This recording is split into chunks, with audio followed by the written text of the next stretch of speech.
प्रसिद्ध मराठी अभिनेते सचिन पिळगावकर आणि सुप्रिया पिळगावकर यांच्या नव्या घराची खास झलक स्वतः सुप्रिया पिळगावकर यांनी त्यांच्या सोशल मीडियावर शेअर केली आहे।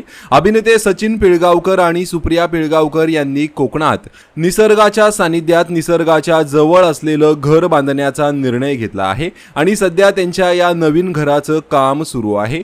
रत्नागिरी जिल्ह्यातील गुहागर मधील तळवली गावात सचिन पिळगावकर एक छानसं टुमदार घर बांधत आहेत। या घराला त्यांनी विशिष्ट रचना केली आहे। घुमटदार छतामुळे घरातील वातावरण थंड राहण्यासाठी मदत होते। भरपूर उजेड आणि चिरांच्या विटांमध्ये असलेलं हे बांधकाम लवकरच पूर्णत्वास येण्याच्या मार्गावर आहे। हे घर पूर्ण तयार झाल्यानंतर कसं दिसेल याची उत्सुकता सगळ्यांनाच लागली आहे। सुप्रिया पिळगावकर यांनी स्वतः घराची एक छोटीशी झलक त्यांच्या सोशल मीडियावर शेअर केली आहे। सचिन पिळगावकर हे मूळचे कोकणातील गुहागर मधील आहेत आणि आता गावीच त्यांनी हे मस्त असं टुमदार घर बांधायला घेतलं आहे। तर सचिन पिळगावकर आणि सुप्रिया पिळगावकर ही जोडी तुम्हाला आवडते का? कमेंट करून नक्कीच सांगा। धन्यवाद।